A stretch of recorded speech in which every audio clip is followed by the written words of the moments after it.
Hey there, researchers! Tell me something.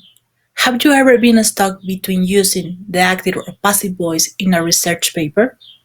If so, you're not alone.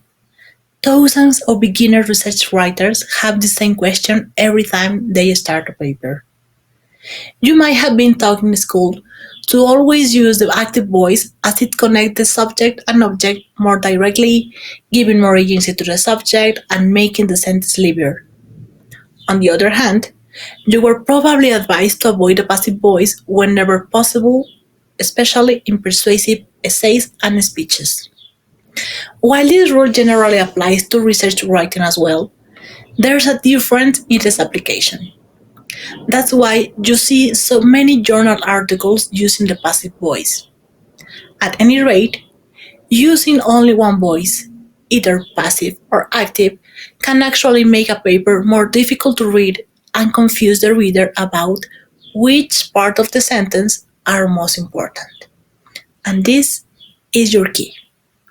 So, let's talk about some general differences between the active and passive voice. In general, the active voice emphasizes the agent of the action, that is the person, animal, or object performing the action. For example, we arrange the sample groups.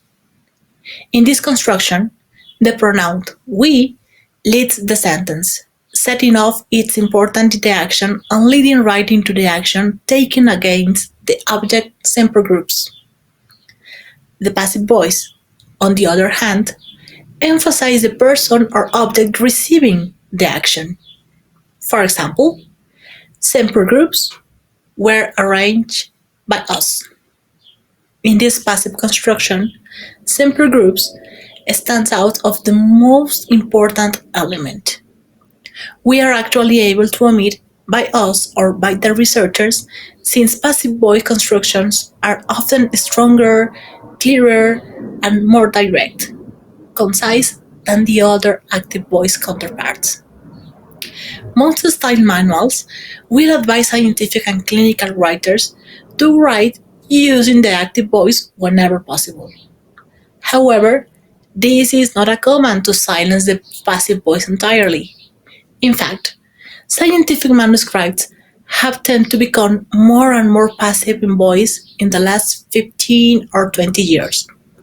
This is actually a hot topic in the journal publishing industry, as many editors believe that an active voice should be used more. Let's talk about three circumstances in which using the passive voice can be a good decision. First, choose the passive voice when the agent of the action is unimportant, unknown, or obvious to readers. Second, use the passive voice when the object of the action itself is more important than the agent performing the action. Third, use the passive voice when the recipient of the action is the topic of your sentence.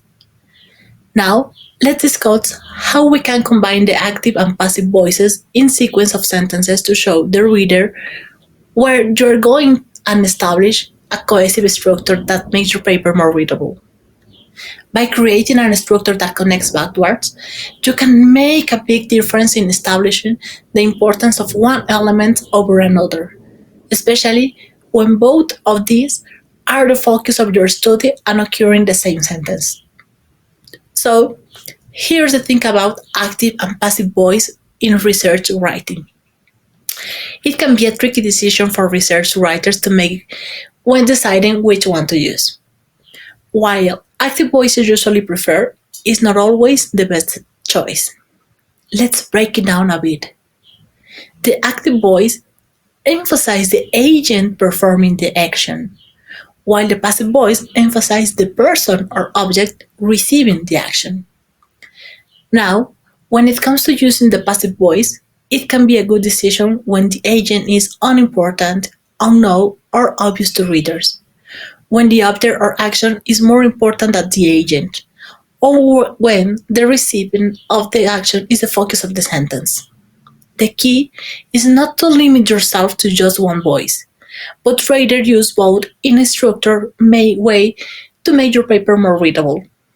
So, When writing your research paper, just remember to choose the right voice for the situation and keep your sentence clear and concise.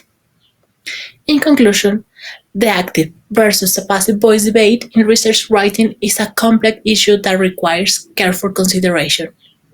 While the active voices is generally considered to be more direct and lively, and it's often recommended in style manuals, the passive voice can be useful in certain circumstances where the focus is on the object of the action or the recipient of the action. When writing a research paper, it's best to use a combination of both the active and passive voice, depending on what best suits the situation.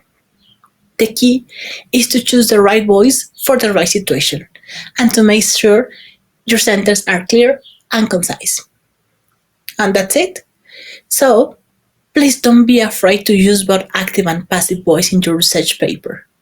Just remember to choose the right voice for the right situation and make sure your sentences are clear and concise. Good luck!